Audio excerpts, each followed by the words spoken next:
because we take this same principle on both sides of this. So even if you don't have a business, you can do this. If you have a W-2 job, literally I'll show you the exact same principle on how to force yourself to have savings by literally paying yourself first.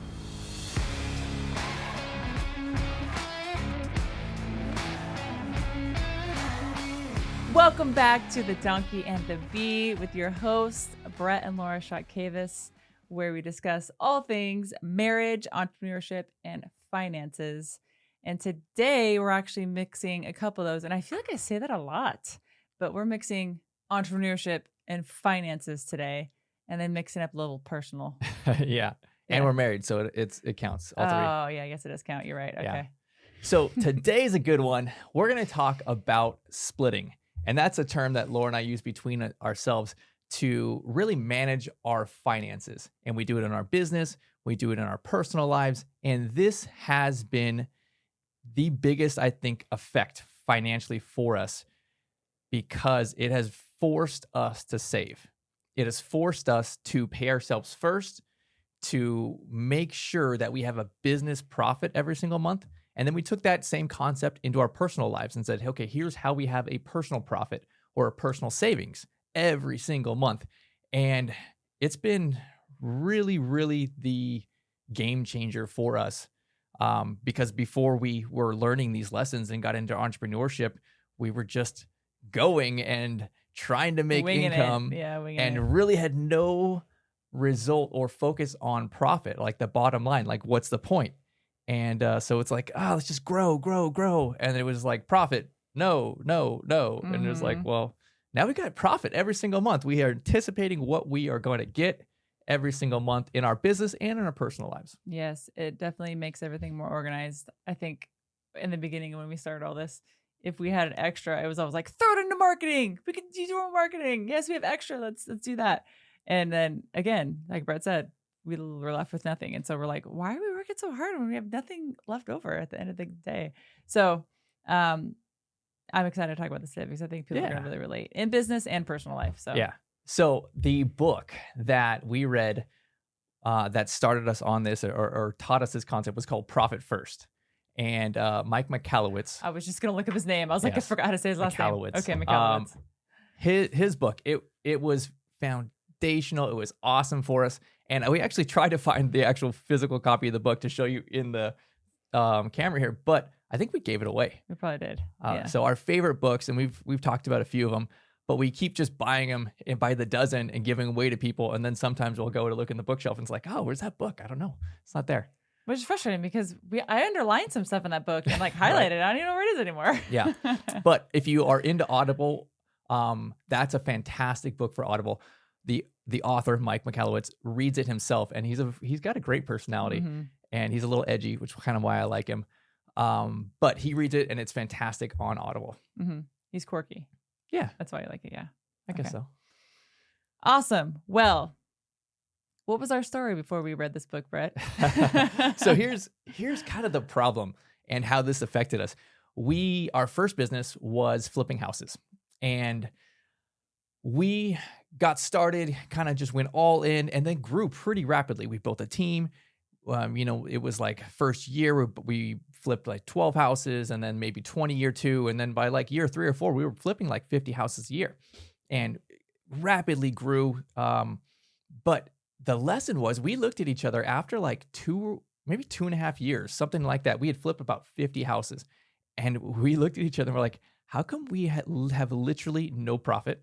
Like there is no business profit. Like there is nothing in the banks. Like what do we have to show for all of this hustle and all of this hard work? And we looked at each other like, how is it possible that we flipped 50 houses? Some of these have been huge deals, 6-figure deals. And, a lot of them were smaller deals.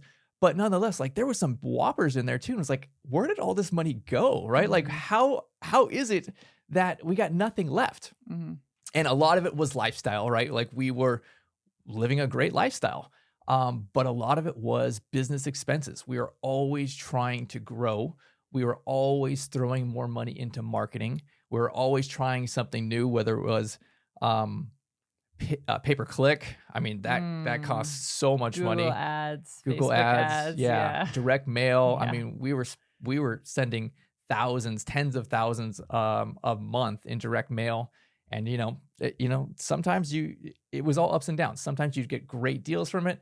And then sometimes you'd be like, well, the market just kind of shifted, right? And over the many years that we did do this, you'd see the ups and downs in the market as people are coming into this space. And then all of a sudden you couldn't get the deals you were getting, or, one channel of marketing just stopped working the way it used to work. And it was like, well, I just dumped all this money into it.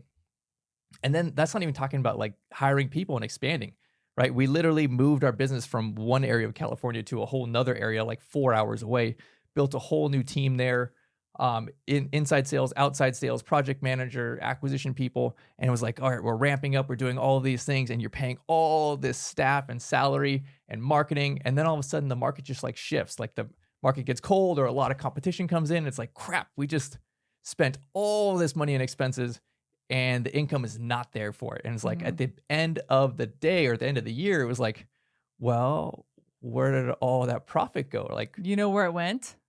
Where'd it go? Taxes. That was something we were not anticipating that. I think as new business owners, that was something, I mean, I don't know if it was surprising for you, but I think the taxes was like, oh, ouch. That was rough. Especially California taxes. Yeah, it was. So I think once we kind of break this whole splitting thing down, it made that a lot easier. But I think someone says the first couple years, if businesses go under, it's because they don't necessarily like put aside the appropriate amount of tax money for their business. And so if you're a business owner out there, this is super vital. This definitely helped us as well. Yeah.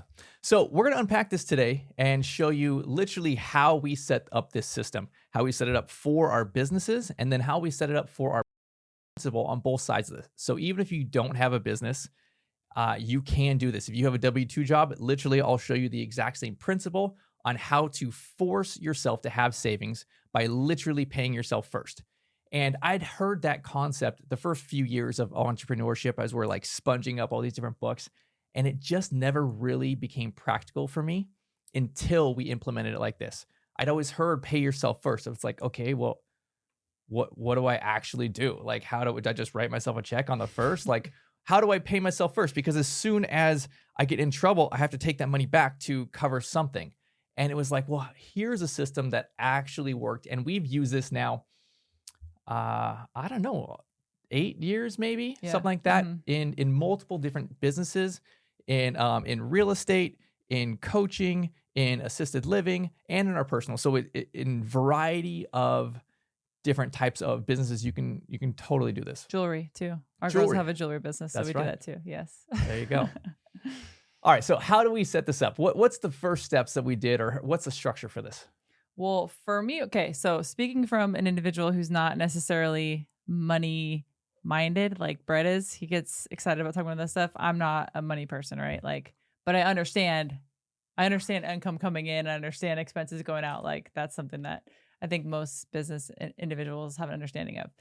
But what was hard for me in the beginning was the separate bank accounts for different things. So do you want to kind of discuss that as far as like how we break it down? Yeah, for sure. So we set up multiple bank accounts, and we do this for our personal, but we also do it for our businesses. So like, for example, each business, like when we first did this, we were doing our real estate company. So our real estate company, we set up 6 separate bank accounts. And so let me hit some of the highlights here. So the first and foremost, you have an income account, and that is your umbrella, like your basket, like all of the income goes into that account. And then from there, it splits into multiple different accounts based on a percentage that we'll talk through of how we set these things up. So 100% of your income comes into this first account, your income account. And that account does not pay any expenses. It doesn't have a checkbook. It doesn't have a debit card. So when you get paid on the first, or when you close a deal, or when your paycheck comes in, you can't just go and spend that money, because that money's literally trapped in that account. You can't spend it unless you have transferred it to another type of checking account, because those other subsequent checking accounts now have a checkbook or a debit card attached to them. So everything first and foremost flows into an income account, because you can't spend it until you have split it. And this is the whole talk here. I'm going to designate percentages for what I want, and I'm going to make sure that I pay myself first by giving myself a percentage for profit or for savings, right? So what I want to do is create this income account, and then I want to set up a profit account. Now, my profit account, we use the term a sacred account because it's like a special account. It's literally not at the same bank. I don't want to set up my profit account at the same bank because I want to make it hard for me to access this money. I want it to be a savings account because, again, I don't want to have a checkbook on it. I don't want to have a debit card on it. I don't even really want it to be convenient when I'm going to the bank to send a wire or whatever that I can just pull money out. I want it to be like across town, like kind of like a little bit of a burden. Inconvenient. Yes. Yeah, inconvenient, because if I had to drive the 30 minutes or something to get to that separate bank, then it gives me time to cool down and think of a plan B, right? Instead of spending my sacred money, my profit, which is really not my money, it's really my future self's money. This is my money for investing that we'll talk about later. But I need to protect that. And that's really my future. That's my retirement. That's my seeds for investing. And this is how you pay yourself first, by going through this little bit of inconvenience to set up a sacred account. And then every single month, when your income or your deal closes and you have money going into that income account, the first thing you do is you split off and you transfer money from bank A over to bank B, where your profit account, where your sacred account is. So that percentage of your income is what going into the profit account? So we started at 10%. I said, okay, this is my goal, right? And again, you heard the story of where we started. We had a good amount of income, but our expenses were going wild. So the whole premise here is to know your numbers, put things into a percentage type box. And then my goal is to lower my expenses, notch those things down. And by lowering my expenses, I want to force savings. I want to push the percentage number of my income higher and higher, every quarter, every year, whatever it is, into my profit account. So every single month I'm hitting, we started with 10%. Okay. I had this much dollars come in from closing deals, from salary. I'm going to first and foremost pay myself 10% to my profit account. Then from there, I'm going to set up subsequent accounts. And this is how we'd set it up. We set up an operating expenses account. And that's really kind of an umbrella account for all the normal stuff you're going to do, right? So we had that. And then we also had a owner pay accounts. This is where our salaries and things that we were spending on ourselves personally came out of. And then we had a taxes account. So for percentages for those other three accounts, it was roughly for us. And every business is different because we have 4 different businesses that we're running, and the percentages are wildly different depending on the type of industry you're in. But here's an example that we used on our first time doing this. It was about 50% went into the splitting of this operating expenses account. So that covered our marketing, that covered all the different websites and subscriptions that you have to run a business. It also covered all of our staff and our payroll, not our personal payroll, but our staffing payroll. So 50% of every dollar that came in, we'd budget towards that. So really what it did is it protected ourselves from me, because I was grow. And I'm like, okay, more dollars on marketing. I'm going to hire another person. Let's get more sales. Let's bring in more income. But life is not that smooth. It's ups and downs. And I would try and budget these things in, and then I would I would literally run out of dollars in that account because I was forcing myself to only have 50% of the dollars made. Now, if I was growing and my income was increasing, then fantastic. I had more dollars in that account to be able to spend on the marketing and these other things. And I didn't spend all of it every month, right? Sometimes there was a surplus, but there was clearly times where it was a negative. And I was like, oh, well, we're doing something wrong. Either like we are not bringing in an appropriate amount of income, or this is a check to me to say, hey, something is out of proportion and we need to lower our expenses. What are we spending on marketing? What are we spending on staffing? What can I drill down and lower these numbers on? Mm-hmm. So that was the big account there. That's where most of it goes. And if you have other things that you're spending these on and you want to track these numbers, this is where you can just create another account. If you literally like marketing is a big one for you, or payroll is a big one for you, separate that account out and say, okay, here's my budget. I'm going to have 15% of my income for marketing or 25% for payroll, whatever it is, but it allows you to track it because it's on its own separate account. And you can't just hire more people or spend more dollars, or it's not like I'm going to increase my marketing dollars this month and lower my payroll next month. Like they're separate. So you're able to track these things and identify where you are struggling and really where the pain point is, because you'll get 3 weeks into the month. And it's like, crap, like this account's out of money. Mm-hmm. Now what do I got to do? And you can't ignore it. When you get the email that says your account hit negative on this one, it's like, well, okay, I have money in other accounts, but it's very clear that I'm doing something wrong or I need to adjust my system because this account hit 0. So now what I need to go back to the Excel file and I need to look, okay, how am I splitting out these percentages? And it makes it very practical and real life because you have cause and effect over the course of a month, and you'll see how far into the month you'll get. You'll see if you have a surplus, you'll see if you have a negative. And it's really not okay, I'm going to start this month 1 and it's going to be perfect. It's really more of a month by month, I'm going to continue to adjust this. And there's going to be ebbs and flows in the business or in the year, but I'm able to kind of just finesse this into a percentage system that works. Mm-hmm. Yeah, I think that was something that we learned. It took us a while to figure out the percentages from what I remember. I know it was like 8 years ago, but we didn't really know what percentages to use until we actually made the accounts, distributed a certain amount of money in those accounts, and then kind of just saw how it went after 2 or 3 months. And we adjusted a lot those first few months, and that was okay. We were learning along the process.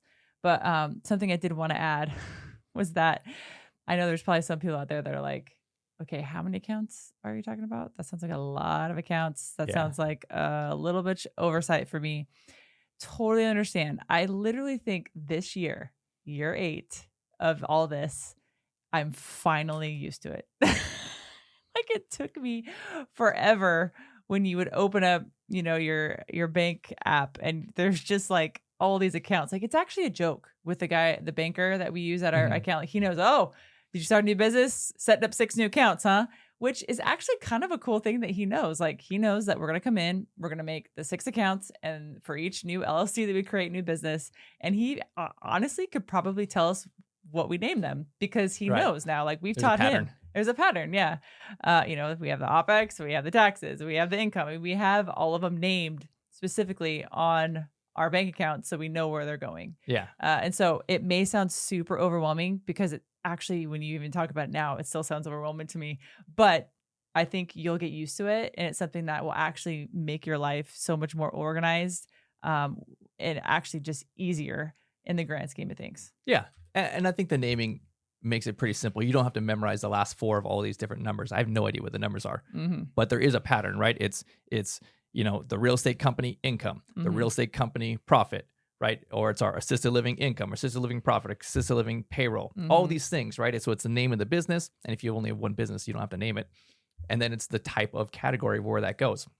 So when I open up the phone and there's literally like 24 different bank accounts, it's like, oh, it's no big deal. I know exactly what they are. They're organized. I'll have scroll down. Here's this business. And then I can see the different things. Here's this business. Here's our personal. Here's our girls' business. And I think it's kind of simple. I know you get like, holy crap, right? What do you have? How do you even follow this? But no, it's they all have a name, and I think it's pretty easy. Yeah, and we do, like we mentioned, we have our daughters. They have their own jewelry business, and so we've taught them this as well. And I think that they understand it. They know that their expenses comes out of a certain account. They know, when they have their income, it goes into a certain account, and then they have their profit account, which they love looking at. That's their favorite account to look at. And it should be your favorite account to look at too, because that's exciting to see a certain amount in your profit account. And so it's something that once you do, it's with anything, right? It's like once you do it and you do it over and over and over again, it just becomes, part of your habitual thing that you do. And so I think once you get into it, once you start seeing it and you see the ebbs and flows of the accounts and you get used to the percentages that go into the accounts, it makes it just kind of a natural flow. Yeah.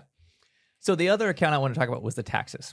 Okay. So the taxes, you really don't know what to budget in there until tax time comes around. So it will depend drastically on your business and what your income is looking like. But we started with 10%.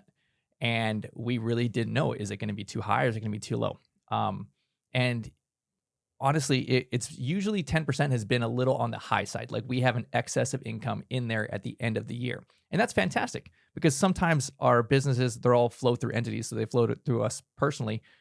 So we'll have these tax accounts from multiple different businesses. And if one's short, another one may be high, it all flows through into the same personal tax return.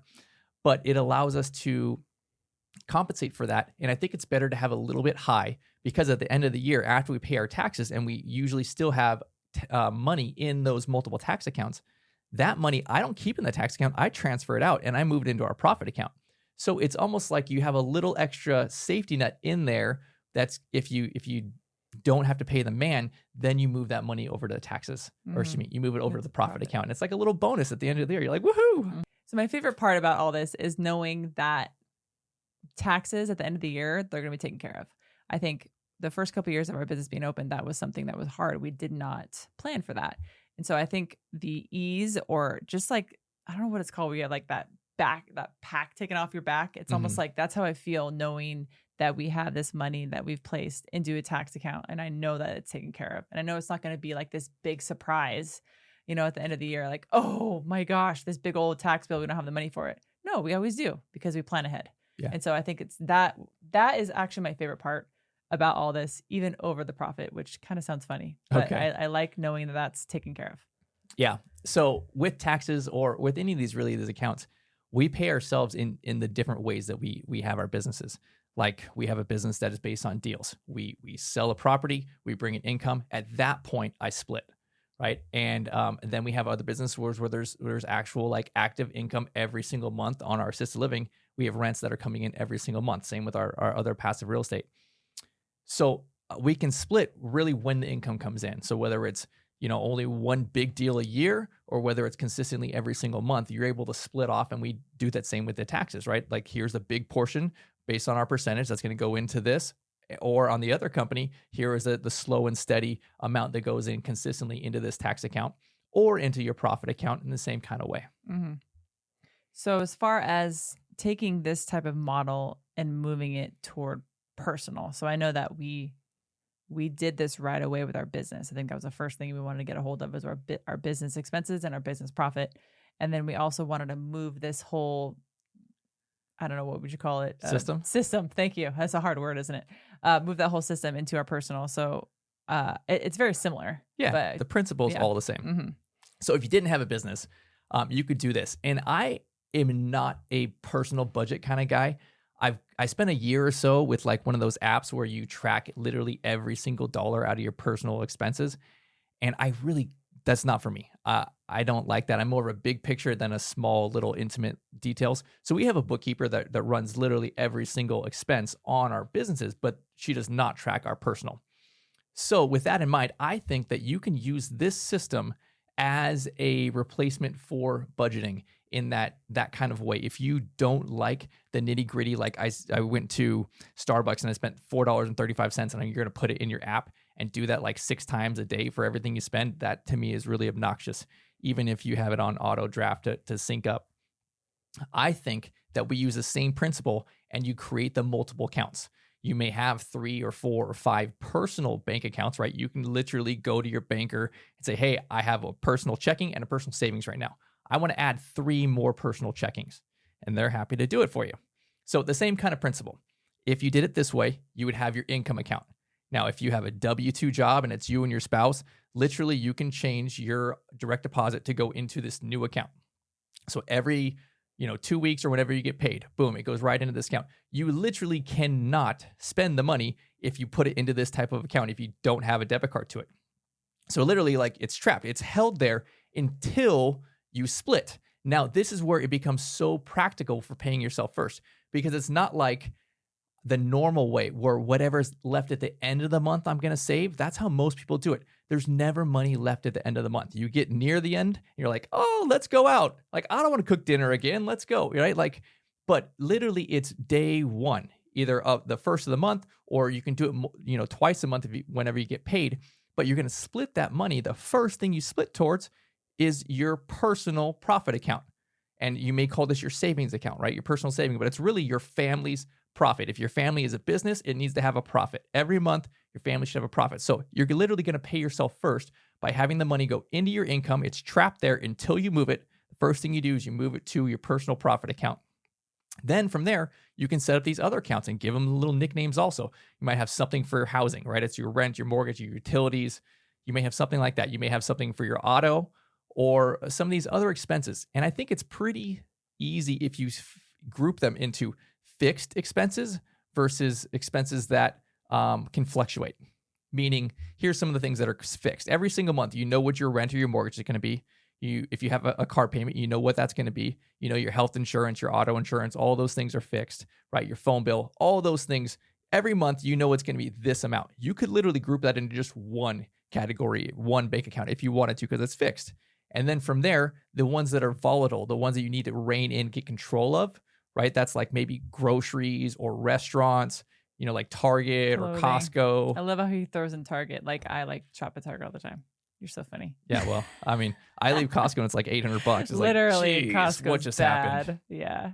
So if you put that into an account, right? Like if you budgeted, okay, a certain percentage and you said, hey, 8% or 20% or whatever your numbers are going to be, go into that account. When you get to zero on that account, it's like, oh, well, I guess we're eating whatever's in the fridge and the pantry. We are not going out for the rest of the month. Mm-hmm. And for me, that is a lot more practical because I can't stand doing all the little budget apps. That's so annoying. So when I look at the bank account and I see our personal multiple bank accounts and I see like, okay, here's our variable spending money, right? If it's getting low and I know it's the 22nd, I'm like, oh, hey, I need to make this last for the next 8 days, right? Like, let's make dinner at home or let's not go to Target right now. Let's push that to next month. And I think it's very practical to say, hey, here's a way for us to manage this without spending a ton of time on these apps or needing a bookkeeper for your personal accounts. But the principle is the same. Here is how you force yourself to save. Here's how you pay yourself first. I think in the most practical way that I've ever heard somebody explain to me. Mm-hmm. Yeah, one thing I did want to add was giving. I think that that's something that is very important to us.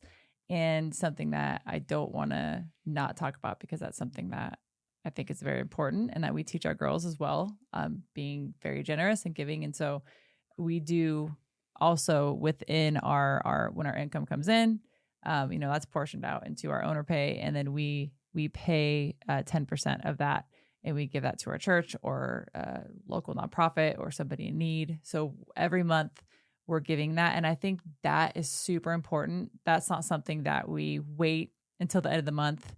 Oh, we're going to see if we have extra money and then we'll give. Like, no, that's something that when our money comes in, we automatically give that. That's because that's super important to us. And I really do think having that, that just constant each month giving away, I think has created a muscle. It's built a muscle within us of generosity.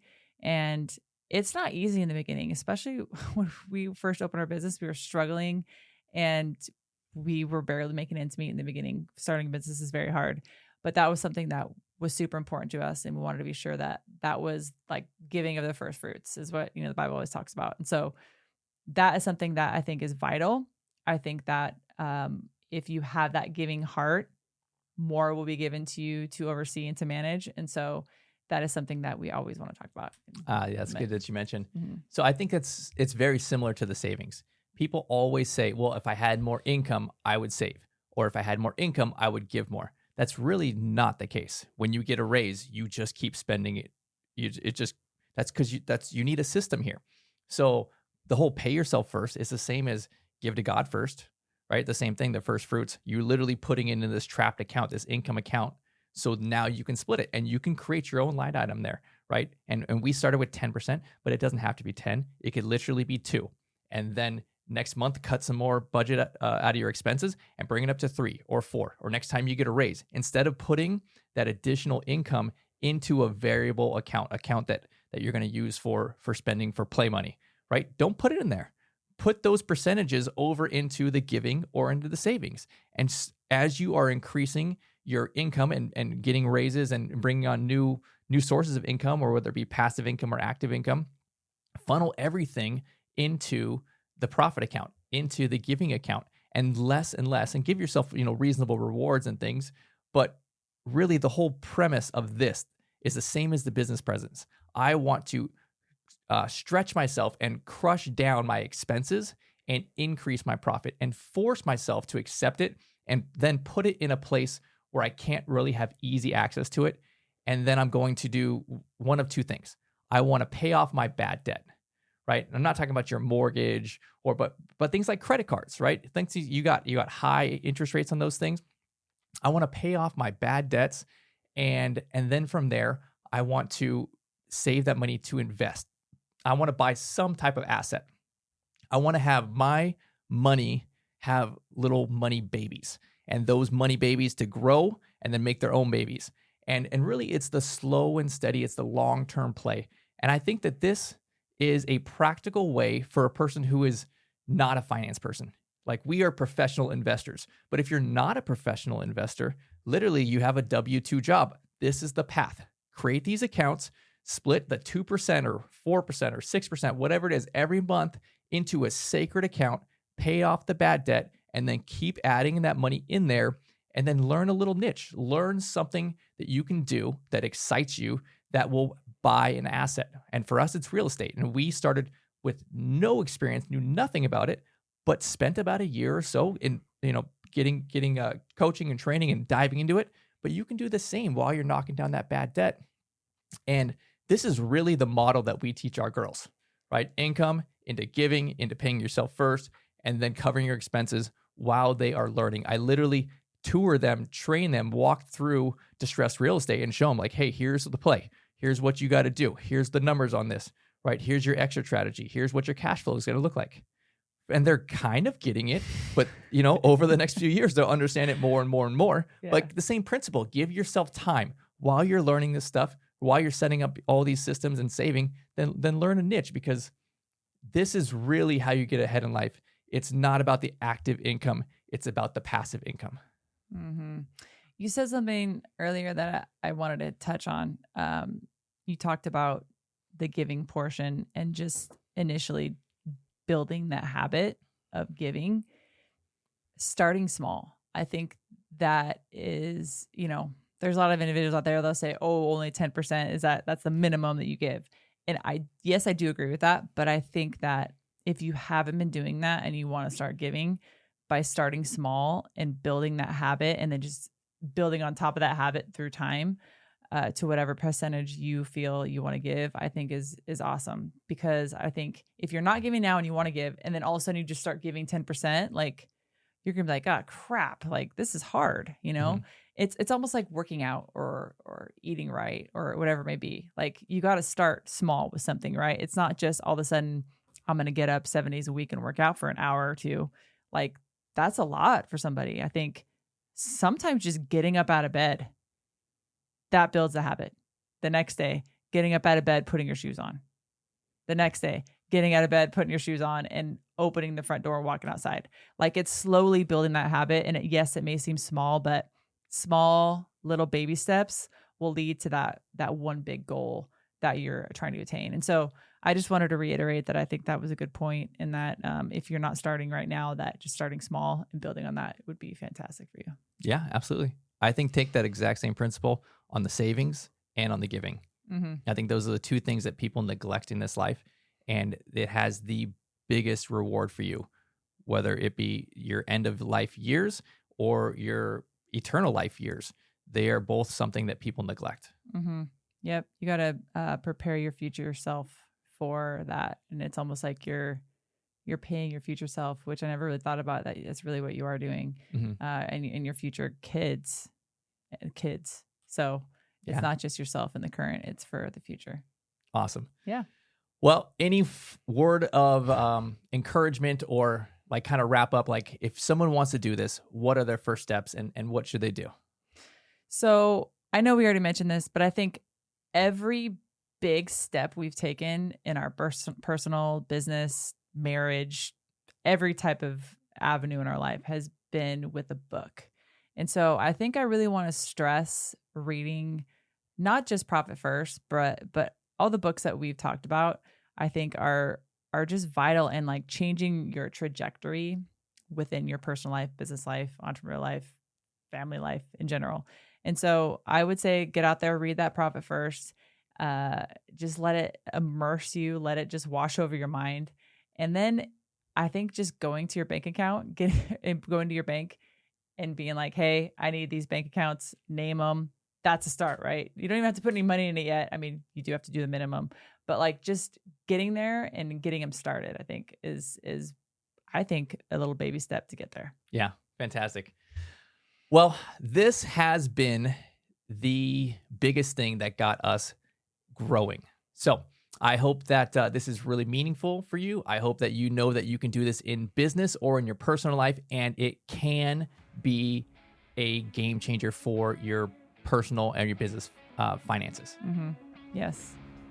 All righty, y'all. Hope you got a little gold nugget like we always say. We'll see you next time. All right. See y'all later.